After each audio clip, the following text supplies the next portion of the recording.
안녕하세요 선생님들, 하대입니다. 오늘 인도네시아 장단점에 대해서 얘기해 보려고 하거든요. 제 경험을 토대로 말씀드리는 거라서 혹시나 보시는 선생님들 중에 동의하지 않는 부분이 있을 수도 있거든요. 선생님이 경험하신 게 맞습니다. 하나씩 말씀드려 볼게요.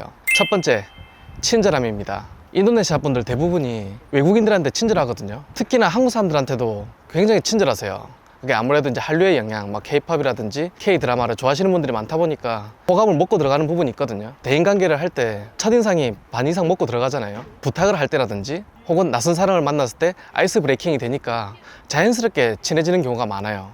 그래서 이건 굉장히 큰 이점이죠. 두 번째는 교통비. 크레타 앞이라고 해서 지상철이 있거든요. 제가 전에 한번 영상 촬영한 적이 있는데 자카르타에서 보고르 한 50km 정도 떨어져 있거든요. 그때 보고르 갔을 때 600원도 채 안 했던 것 같거든요. 굉장히 교통비가 저렴하고 보통 여행객 입장에서는 그런 대중교통보다는 그랩이나 고잭을 이용 많이 하시거든요. 우리나라도 택시비가 굉장히 저렴한 편이잖아요. 인도네시아는 더 저렴하거든요. 어떻게 비교를 해드릴까 고민을 하다가 거리상으로 비교를 해볼게요. 우리나라 인천공항에서 서울역까지 도로상 기준으로 한 61km 정도 되거든요. 인도네시아 수카르노 하타 공항에서 땀본역이라고 있어요. 거기가 한 60km 정도 되거든요. 네이버 지도상으로 53,700원이 나오더라고요. 이건 때에 따라 조금 바뀌긴 하는데 대략적인 느낌을 보기 위해서 말씀드리는 거고, 인도네시아는 27만 2천 루피아 나오거든요. 거의 2배 정도 차이가 나는 거죠. 그래서 톨비 이런 건 다 제외하고 순수 택시비로 비교했을 때 그만큼 교통비가 저렴하다는 걸 알 수가 있죠. 저도 그랩을 자주 이용하는데 가끔 그런 생각 들거든요. 차가 막 엄청 막히는데 한 5km 정도 이동했는데 한 4만 루피아 이 정도 나올 때가 있어요. 기사님이 얼마를 가져가시는 건지 되게 궁금하더라고요. 기름비랑 플랫폼 수수료도 있을 텐데, 그래서 그런 거 봤을 때는 이게 상당히 저렴하구나 라는 게 체감되거든요. 세 번째는 인건비입니다. 꼭 사업하시는 분들이 아니더라도 저희가 느껴지는 거는 그런 서비스 직업을 하시는 분들 계시잖아요. 이를테면 뭐 보모라든지 운전기사님이라든지 또는 청소해 주시는 분들이라든지, 저 같은 경우는 청소 서비스를 가끔 이용하거든요. 2시간에 거의 20루피아 정도 안 해요. 한 분이 오셔서 청소를 해주시는데 정말 꼼꼼하게 잘 해주시거든요. 시간당 거의 10,000원도 안 하는 거죠. 아르바이트생 말고 전문 인력 기준으로 말씀드리는 거예요.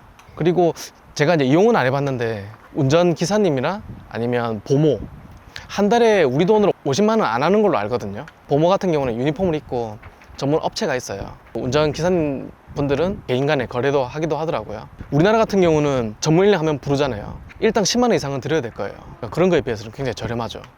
네 번째는 다문화입니다. 제가 인도네시아를 가장 좋아하는 이유 중 하나인데요. 우리는 단일 민족 문화, 물론 지금은 다문화로 좀 바뀌고 있긴 하지만, 근데 인도네시아는 여러 민족이 여러 문화를 가지고 여러 언어를 가진 다문화 사회거든요. 지역을 조금만 벗어나면 언어가 바뀐다든지 다른 음식을 맛볼 수 있다든지 다양한 사람을 만날 수 있거든요. 여러 가지 유족들도 만날 수도 있고요. 저처럼 이렇게 문화 좋아하시는 분들은 인도네시아가 굉장히 매력적으로 느껴지실 거예요. 이거는 큰 장점이거든요. 물론 이제 문화나 그런 걸 싫어하시는 분들은 크게 와닿지 않으시겠지만, 그 외에 다른 장점이라고 하면 뭐 골프 얘기를 많이 하시던데 골프가 그렇게 가성비가 좋다고 하더라고요. 근데 제가 골프에 대해서 전혀 아는 바가 없다 보니까 한 번도 쳐본 적이 없거든요.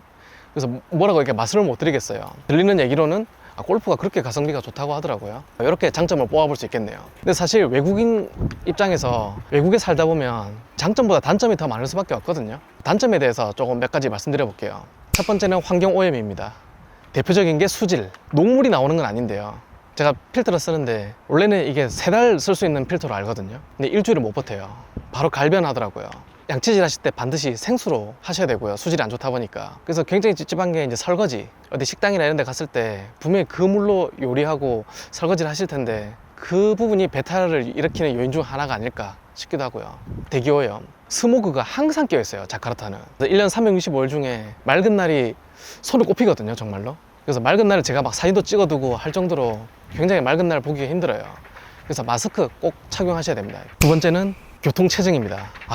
이거는 정말 제가 매일매일 느끼는 건데요. 어디 이동하려고 하면 항상 막히거든요, 자카르타는. 그 막히는 원인을 지금 제가 생각해보면 신호등이 별로 없고요.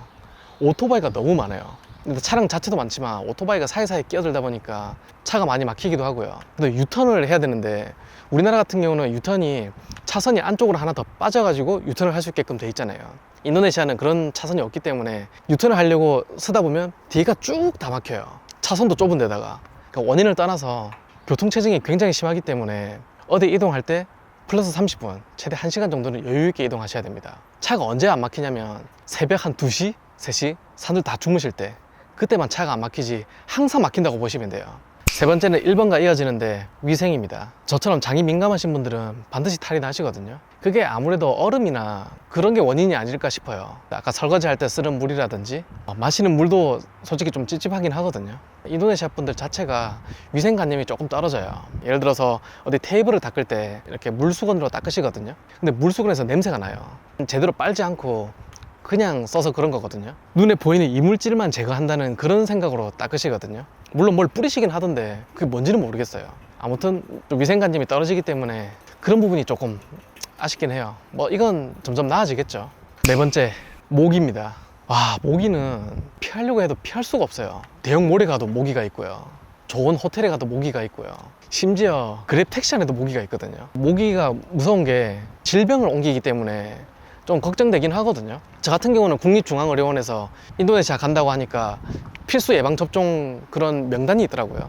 그래서 그걸 다 추천해 주셔가지고 다 맞고 온 상태거든요.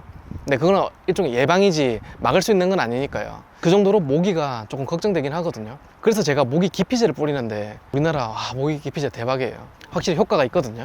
모기 10방 물릴 거 한 방으로 줄여주니까, 그래서 모기가 좀 많다는 게 단점이에요. 다섯 번째, 이슬람비입니다. 제가 종교 비판을 하고자 하는 건 아니고요. 인도네시아 거의 한 90%가 무슬림 분들이거든요. 새벽 4시쯤 되면 첫 번째 기도를 하거든요. 기도를 하기 전에 사람들을 깨우는 멘트가 있어요. 뭐 일어나세요, 일어나세요, 지금 자는 것보다 기도하시는 게 더 낫습니다 라고 이렇게 얘기하는 게 있거든요. 그럼 저희 같은 사람은 기도를 할 필요가 없는데 잠에서 깨게 돼요. 그래서 수면의 질이 굉장히 떨어지거든요. 이 소리가 굉장히 낯설다 보니까 무조건 잠에서 깨게 돼 있어요. 저는 지금 10번 자면은 한 6번 정도 깨긴 하는데 많이 나아진 편이거든요. 그것도 적응이 되긴 하더라고요. 그래서 그런 기도 소리 때문에 좀 수면에 방해를 받는다는 게 단점이기도 하고요. 아무래도 돼지고기, 식재료 중에서도 굉장히 많이 쓰는 식재료잖아요. 물론 맛도 있고요. 근데 돼지고기를 활용하지 못한다는 게 있기 때문에 맨날 닭고기, 소고기로 커버하기에는 사실 돼지고기가 땡기긴 하거든요. 돼지고기 요리를 좀 맛보기 힘들다는 게 단점. 물론 중식당이나 한식당 많이 있습니다. 인도네시아 요리 중에서 돼지고기를 활용한 요리가 극히 일부분이기 때문에 그런 부분은 조금 아쉬워요. 마지막으로 담배입니다. 와, 담배는 진짜 많이 태우시거든요. 이건 남녀노소 나이에 상관없이 어디를 가든 담배를 많이 피우세요. 그러니까 우리처럼 뭐 흡연구역이 따로 있는 건 아니니까 막 길거리에서 막 담배도 많이 피우시고, 아기가 옆에 있어도 담배 피우시고, 심지어 몰 안에서 전자담배 피우시는 분들도 많이 봤거든요. 저처럼 비흡연자들은 이게 엄청 고통이에요. 그래서 제가 촬영하지 않을 때는 항상 마스크를 쓰고 다니거든요. 그래서 그런 부분이 좀 아쉽다라는 거. 그 외에 뭐 인도네시아 분들이 가진 그런 뭐랄까요, 태도랄까요, 그런 단점들도 많이 있는데 인도네시아 사람에 대한 장단점은 다음번에 한번 촬영해 보겠습니다. 이렇게 간략하게 인도네시아 생활하는 데 있어서 장단점에 대해서 얘기를 해봤거든요. 제가 경험한 걸 기준으로 말씀드린 거기 때문에 선생님들한테 해당되시는 것도 있을 수도 있고, 또는 제가 빼먹은 게 있을 수도 있거든요. 그래서 선생님들이 느꼈을 때 뭐 장단점을 댓글에 남겨주셔도 좋고요. 내가 생각하기에 동의하지 않는데 라고 생각하시는 부분이 있을 수도 있거든요. 이건 개인차가 있기 때문에 제가 느낀 걸 토대로 말씀드린 거라서 참고 정도만 봐주시면 좋겠습니다. 이제 제가 곧 인도네시아로 다시 들어가거든요. 그래서 한국에서 찍은 영상은 이게 마지막이 될 것 같네요. 재미있는 인도네시아 영상으로 찾아뵙겠습니다. 끝까지 시청해주신 분들 감사드립니다.